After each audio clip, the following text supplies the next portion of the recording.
श्वसन यानी रेस्पिरेशन।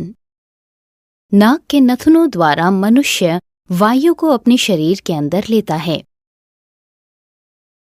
शरीर के अंदर ही श्वसन अंग यानी रेस्पिरेटरी ऑर्गन मौजूद होते हैं और ये अंग एक पतली और नाजुक सतह से ढके होते हैं और इस सतह से ही ऑक्सीजन और कार्बन डाइऑक्साइड का आदान प्रदान होता है। ये अंग जब किसी ऑक्सीजन से भरपूर वातावरण में होते हैं तो अपनी संरचना की सतह के क्षेत्रफल को बढ़ा लेते हैं और इनमें ऐसे रास्ते होते हैं जो वायु को अंगों तक ले जाते हैं। वायु को अंदर लाने और बाहर ले जाने के लिए क्रियाविधि यानी मैकेनिज्म होता है। आइए इस चित्र के द्वारा फेफड़ों यानी लंग्स में श्वसन की प्रणाली को समझें। नाक के नथुनों से वायु शरीर के अंदर प्रवेश करती है। नथुनों में वायु के जाने वाले मार्ग पर हल्के और छोटे छोटे बाल होते हैं और उसके साथ ही बलगम यानी म्यूकस भी किनारों पर होता है।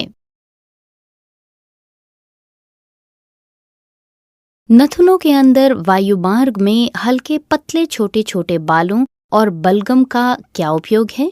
नथुनों के हल्के पतले बाल बाहर से आने वाली वायु में मिली धूल, गंदगी और सूक्ष्म जीवों यानी माइक्रो ऑर्गेनिजम्स को छानकर अलग करते हैं और बलगम यानी म्यूकस भी गंदगी को रोकता है जिससे वायु नमी लिए हुए आसानी से शरीर के अंदर जा सके। इसके बाद वायु गले से गुजरती है। गले को सांस की नली यानी विंड पाइप या श्वास नली यानी ट्रेकिया भी कहते हैं, जो कि उपास्थीमय छल्लों यानी रिंग ऑफ कार्टिलेज से बनी होती है। उपास्थीमय छल्लों की क्या आवश्यकता है? उपास्थीमय छल्लों की मदद से वायु बिना किसी रुकावट के मुक्त होकर श्वास नली से गुजरती है और ये वायु मार्ग को दुर्घटना से भी बचाते हैं। अगर उपास्थीमय छल्ले न हों तो सांस बाहर छोड़ते समय पंजर यानी रिब केज के संकुचन से दबाव बढ़ जाएगा और सांस की नली बंद हो जाएगी, जिससे वायु के प्रवाह में रुकावट आएगी और सामान्य तरह से सांस लेने में परेशानी होगी। गले से होते हुए वायु फिर फेफड़ों में जाती है। फेफड़ों के अंदर वायु मार्ग अलग अलग छोटे छोटे रास्तों में बंट जाता है और अंत में गुब्बारे के जैसी संरचना करता है, जिन्हें वायु कुपिकाएं यानी एल्वियोली कहते हैं। वायु कुपिकाएं वो सतह हैं जहां से वायु का आदान प्रदान होता है।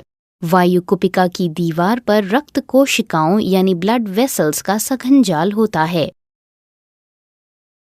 जैसा कि हम जानते हैं, जब हम सांस खींचते हैं तो पंजर यानी रिब्स बाहर की ओर उठाते हैं और फिर मध्यपट यानी डायाफ्राम सपाट हो जाता है, जिसके बाद वक्ष गुहा यानी चेस्ट कैविटी का आकार बढ़ जाता है।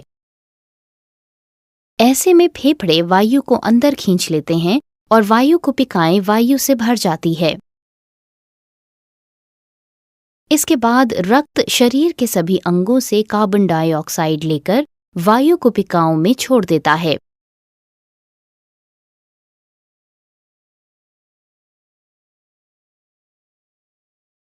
और इसके बाद वायु कुपिका की रक्त कोशिकाओं द्वारा वायु कुपिका में मौजूद ऑक्सीजन को रक्त ले लेता है और अंत में रक्त वाहिकाओं द्वारा शरीर की सभी कोशिकाओं में ऑक्सीजन पहुंचाया जाता है।